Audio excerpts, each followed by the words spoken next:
नमस्ते दोस्तों। जो सोशल मीडिया चुनाव जितवाने और सरकारें बनवाने के काम आ रहा था, उसी में भस्मासुर पैदा हो गया।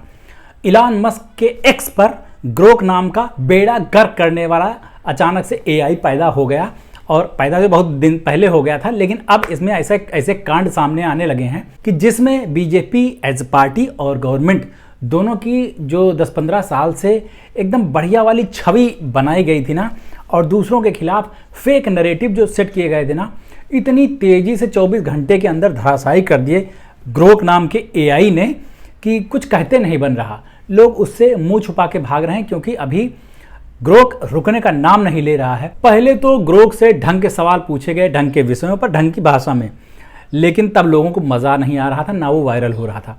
लेकिन फिर किन्हीं यूज़र्स ने गाली वाली देना शुरू कर दिया, तो बदले में ग्रोक ने भी गाली शुरू की। तो जैसा कि यूट्यूबर्स के साथ हुआ था ना, जो गालीबाज यूट्यूबर थे वो अचानक बहुत जल्दी फेमस होने लगे, वही चीज़ ग्रोक के साथ भी हुई। क्योंकि ये चैट जीपीटी, डीप सीक और मेटा एआई जैसे की तरह एकदम शुद्ध और संस्कारी नहीं है, खुला गाली देता है भाई, चाहे जितना रोक लो उसको, वो गाली खुल के देता है। और उसके बाद जब लोगों ने पॉलिटिकल सवाल पूछने शुरू करी, तब तो भाई साहब ऐसा लगने लगा, अरे बाप रे, ये तो धोती खोल रहा है। बीजेपी ने जो 10-15 साल में पिछले नैरेटिव सेट किया है, जब मोदी जी प्रधानमंत्री बने थे उसके 1-2 साल पहले 12-13 से इस चीज़ की शुरुआत हो गई थी, और उनके बारे में तरह तरह के झूठ फैलाने शुरू हो गए थे कि उन्होंने बहुत समय तक भिक्षा मांगी, पहाड़ों पे रहे, हिमालय पे रहे, और उसके बाद उनके झूठ की लिस्ट जो है वो अभी तक चलती आ रही है। लेकिन वो एक्सपोज कर दी ग्रोक ने। तो ग्रोक ने कायदे से देखो तो क्या क्या चीज़ें एक्सपोज की हैं, उस पर बहुत लंबी लिस्ट बन जाती है। मुझे परवाह ही नहीं है। मोदी जी से जुड़े जितने झूठ थे जो आईटी सेल ने फैलाए या खुद उन्होंने बोले, वो सब, प्रेस कॉन्फ्रेंस को लेकर जो उनका डर है वो, और ट्विटर पर सबसे ज़्यादा फेक फॉलोअर्स हैं उनके, ये भी ग्रोक ही बता रहा है। उनको मोस्ट कम्युनल नेता भी बता दिया। इसके अलावा जो विपक्ष के खिलाफ चलाए गए थे अभियान, जैसे गांधी जी के और नेहरू के बारे में, वो सारे ध्वस्त कर दिए ग्रोक ने। ग्रोक ने बताया कि गांधी जी ने भगत सिंह की फांसी रोकने की पूरी कोशिश की थी, वायसराय से भी मिले थे। और नेहरू जी के बारे में बताया कि उन्होंने अपनी 98% संपत्ति देश को दान कर दी थी, जिसमें उनका आनंद भवन जो उनका घर था इलाहाबाद वाला, वो शायद शामिल नहीं था।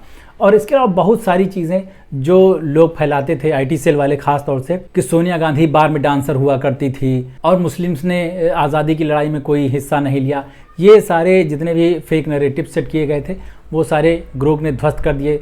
और सबसे ज़्यादा चटकारे लेकर जो बताया वो था सावरकर की माफ़ी के ऊपर, कि उनको ज़बरदस्ती जो वीर बनाया गया है, उन्होंने माफ़ीनामे लिखे और पेंशन की डिमांड की और अपने को अंग्रेज़ों का ओबीडियंट सर्वेंट बताया। ये सारी चीज़ें उसमें निकल के सामने आई, और पूरी तरह से 24 घंटे के अंदर जो 10-15 साल की मेहनत थी इनकी, वो सब बैठ गई। और इतना ही नहीं, सिर्फ नेताओं को या पॉलिटिकल पार्टियों को ही ग्रोक ने आईना दिखाया हो, उसने जितने भी बायस्ड न्यूज़ रिपोर्टर्स हैं उनको दुल्ले बिल्ले कह के बताया, और जितने भी सरकार के तरफ से प्रोपेगेंडा चलाते हैं उन सबको एक्सपोज किया। तेज प्रताप यादव से लेकर कांग्रेस वगैरह के बारे में जो भी उसको जैसे भी डेटा मिला वो उसने वैसा का वैसा उगल दिया। और उसकी बात पर भी ऐसे तो विश्वास ना किया जाता, कह दिया जाता कि इसमें सोरोस का पैसा लगा है या फलाने का पैसा लगा है। लेकिन अभी ये नहीं कहा जा सकता, क्योंकि एक तो सीधी सी बात है कि वो एआई है और डेटा से उसको जानकारी इकट्ठी करके वो पेश कर रहा है, यानी कि जो सच्चाई है अभी उसकी कहीं किसी भी तरह से बाधित नहीं कही जा सकती। और ये सोरोस के पैसे तो बना नहीं, ये एलॉन मस्क का पैसा लगा है इसमें। और एलॉन मस्क जो है वो डोनाल्ड ट्रंप के इस समय पापा बने हुए हैं, और वही गवर्नमेंट चला रहे हैं यूएसए की। और डोनाल्ड ट्रंप किसके दोस्त हैं वो आपको बताने की ज़रूरत नहीं है। तो एलॉन मस्क का बनाया हुआ एआई एलॉन मस्क के इनडायरेक्ट दोस्त की पोल खोल रहा है। ये बहुत ज़्यादा अजीबोगरीब लग रहा है। इसीलिए जो यहाँ पर अपने देश में कांग्रेस वाले हैं या बाकी के जो लिबरल लोग हैं वो खुश हो रहे हैं ये सोच के कि भाई चलो, जो काम इतने सालों में मीडिया ने नहीं किया या विपक्ष नहीं कर पाया वो कोई तो कर रहा है। ग्रोक सही, एआई सही, इसके अंदर ना कोई आत्मा है ना रीढ़ की हड्डी है, लेकिन फिर भी ये इतना तगड़ा काम कर रहा है। और गवर्नमेंट ना तो इसको अरेस्ट कर सकती है, ना इस पे बैन लगा सकती है, ना इस पे ईडी, सीबीआई या इनकम टैक्स के छापे डलवा सकती है। तो अपने मज़े ही मज़े इसी का भरोसा करके अपन इसको ले जाएंगे आगे और सरकार के सारे झूठ जो है एक्सपोज करते रहेंगे। अब ये ग्रोक जो है ये लोगों को इतना ज़्यादा पसंद क्यों आ रहा है और इसने कैसे फेक नरेटिव की ऐसी तैसी कर दी 24 घंटे में, ये एक थोड़ा समझने वाली बात है। सबसे पहला एडवांटेज जो है ग्रोक को मिला वो ये कि वो डायरेक्ट टू पब्लिक है। Direct to public Meta AI भी है, लेकिन इसके साथ दिक्कत ये है कि मेटा में बहुत सारी चीज़ें मिलती ही नहीं और उनका एआई जो है वो झूठा एआई है। वो उन्होंने खाली ऐसा लगता है कि नोकिया 6600 में एआई डाल के दे दिया कि किसी काम का नहीं है खास, वो बस उस पर उड़ते हुए डायनासोर की फ़ोटो वोटो मंगवा लो, इतना ही हो सकता है, इससे ज़्यादा कुछ नहीं हो सकता। लेकिन ग्रोक जो है वो बहुत ज़्यादा आगे निकल जाता है और ज़्यादातर जो बहस मुबाहिसे वाली चीज़ें होती हैं, पॉलिटिकल बातें होती हैं, वो ट्विटर पर ही ज़्यादा होती हैं, मतलब एक्स पर ही ज़्यादा होती हैं और वहाँ लोगों को हाथों हाथ जवाब मिल जाता है। अगर कोई चैट जीपीटी पर सवाल पूछने जाए पॉलिटिकल, या डीप सीक पर पूछने जाए, या जेमिनी एआई जो है गूगल का उस पर पूछने जाए और उसके बाद लाके उसका कमेंट कॉपी करके स्क्रीनशॉट लेकर आके इस पर पेस्ट करे, तो बहुत ज़्यादा देर लग जाएगी और उस पे लोगों को शक भी होगा कि ये स्क्रीनशॉट तो फैब्रिकेट नहीं किया गया है, बनाया नहीं गया है, और ना किसी को इंटरेस्ट आएगा कि इतना ज़्यादा मेहनत करे। इवन सारे जो फैक्ट्स हैं वो पब्लिक डोमेन में मौजूद है पहले से, इतना ज़्यादा फैक्ट चेक हो चुका है हर एक चीज़ का, लेकिन उनको कोई पढ़ना नहीं चाहता है। अब ये काम जो है वो ग्रोक बहुत आराम से करके दे रहा है और उसमें भी जो दूसरा एडवांटेज है वो है स्पीड का। इधर आपने सवाल पूछा, उधर 1-2 मिनट में, 5 मिनट में, ज़्यादा से ज़्यादा 1 घंटे में आपको जवाब मिल जाएगा और सबको एक साथ जवाब मिल रहा है। ये नहीं किसी एक बंदे को जवाब दे दिया उसके बाद चाय पीने या बीड़ी फूकने चला गया ग्रोक, ना, तुरंत के तुरंत सबको रिप्लाई मिल रहा है।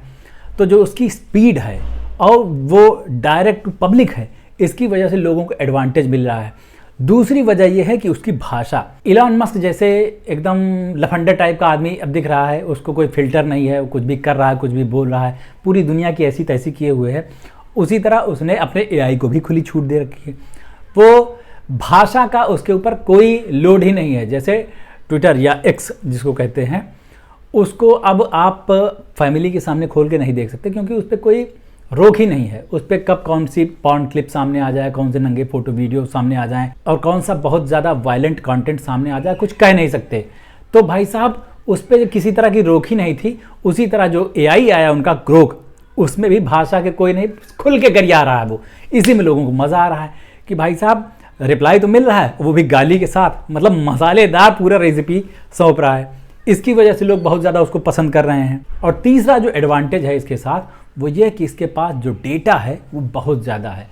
जैसे चैट जीपीटी वगैरह इस्तेमाल कर रहे हैं उसी तरह ये भी इस्तेमाल कर रहा है। डेटा जितना भी इंटरनेट पर मौजूद है वहीं से खंगाल के ला रहा है, हमारे आपके पास से नहीं।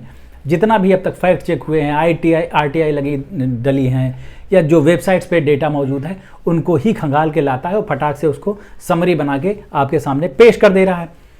तब लोगों को लग रहा है कि भाई साहब ये तो हमारा काम कर रहा है और मज़े ही मज़े हैं। तो वाकई में अभी मज़ा आ रहा है लोगों को और इसको रोकना क्लोज टू इम्पॉसिबल लग रहा है। इलॉन मस्क के एआई को अपने देश में मोदी जी बैन करने देंगे? क्या मजाक कर रहे हो? चूड़ी नहीं टाइट कर देगा दोलान। अभी वहाँ से कितने लोगों को बेइज्जत करके यहाँ भेज रहा है, कितने तरह के टैरिफ लादे दे रहा है, सब कुछ करे दे रहा है, लेकिन यहाँ से चू नहीं निकल रही है। इलॉन मस्क का एक्स और ग्रोक एआई यहाँ पर बैन करने के बाद पंगे थोड़ी लेना, ये तो हो ही नहीं सकता। तो जो एकमात्र खतरा बचता है वो ये है कि डेटा पर चल रहा है ग्रोक और डेटा को मैनिपुलेट किया जा सकता है। अभी जितना वास्ट डेटा मौजूद है इंटरनेट पर उसका इस्तेमाल कर रहा है ग्रोक और उसमें ज़्यादातर चीज़ें जो है फैक्ट चेक की हुई हैं। अगर डेटा बहुत ज़्यादा मात्रा में फेक नरेटिव को ही फैलाने वाला मौजूद हो जाए और वो ग्रोक की पकड़ में ज़्यादा आने लगे तो फिर ग्रोक उसको दिखाने लगेगा। और थोड़ा सा लोग भी होशियार हैं, वो बहुत ज़्यादा सोच समझ के सवाल पूछ रहे हैं और अपने काम का सवाल कोई भी नहीं पूछ रहा, उसमें किसी को कोई मतलब नहीं है। लेकिन इसका मतलब ये नहीं कि जो ये सवाल पूछे जा रहे हैं वो काम के नहीं हैं, ये बहुत ज़्यादा काम के हैं। और पॉलिटिक्स से हर एक चीज़ जुड़ी हुई है। हमारी प्लेट में आने वाला खाना जो है उससे लेकर हम कहाँ घूमने जाते हैं, किस कलर की चड्डी पहने हैं, ये सारी चीज़ें पॉलिटिक्स से ही जुड़ी हुई हैं। और कौन सी सरकार बनती है, कैसे बनती है, इन सब चीज़ों का ही उस पर असर पड़ता है। तो इसलिए ऐसा नहीं कह सकते कि ये सवाल काम के नहीं, ये तो बहुत ज़्यादा काम के हैं। लेकिन इससे ये उम्मीद लगा लेना कि जो फेक न्यूज़ पर भरोसा करने वाले लोग हैं, जो फेक नैरेटिव के चक्कर में फंस जाने वाले लोग हैं, वो किसी भी पार्टी के हो सकते हैं तलवा चाटने वाले, ऐसा नहीं कि वो एक दिन में मान जाएंगे। और ख़ास तौर से जो 10-15 साल में खूब कस के ब्रेन वॉश किए गए हैं ना स्कॉच ब्राइट से, जिनका ब्रेन धोया गया है, वो एक दिन में इतनी अकल आ जाएगी उनमें, ये सोचना भी बिल्कुल बेकार की बात है। भाई जब टीवी के, अखबार के और सोशल मीडिया के माध्यम से उनके दिमाग में गंदगी और फेक न्यूज़ परोसी गई है, वो अकेला ट्विटर और ग्रोक उसको बिल्कुल भी ज़रा सी भी हानि नहीं पहुंचा पाएगा। और दूसरी एक और चीज़ होती है, अपने यहाँ जो अंकल सिंड्रोम होता है, मतलब जो अंकल आंटी टाइप के लोग होते हैं ना, इन्होंने पूरी ज़िंदगी अपने जो देखा है ना, अंत टाइम पे आप उनको बताने लगो कि नहीं आपने तो गलत देखा है, आपने जो समझा है उसको गलत समझा है, तो तुमको सीरियस खारिज कर देंगे। हो सकता है कि चैला उठा के मार भी दें। चैला समझते हो आप? अब चैला एक्सप्लेन करेंगे, ग्रोक बताओ चैला क्या होता है। ग्रोक तो कहाँ ही बताएगा, मैं बता देता हूँ। जो गांव में मिट्टी का चूल्हा होता है, उसमें जो लकड़ियाँ चीर चार के लगाई जाती हैं ना, उनको चैला कहा जाता है हमारे उत्तर प्रदेश में, अवधि में खास तौर से। तो भाई साहब अभी जो दिख रहा है ग्रोक फेक नैरेटिव को फ्यूज़ करता हुआ, वो तो सही है, लेकिन गवर्नमेंट के हमले से कब तक बचा रहेगा ये देखना होगा। कब इसका डेटा मैनिपुलेट कर दिया जाता है, कब इसकी चूड़ी टाइट कर दी जाती है, कब ज़्यादा झूठ वाला डेटा इसके अंदर पंप कर दिया जाता है, और ये क्या इतना आसान है, ये तो आने वाला वक्त ही बताएगा। आपका क्या कहना मेरे इस वीडियो पर बताना ज़रूर नीचे कमेंट करके, और मेरे इस चैनल को सब्सक्राइब कर लीजिए अगर नहीं किया है तो। अभी चलते हैं, लौट के मिलते हैं, नमस्ते।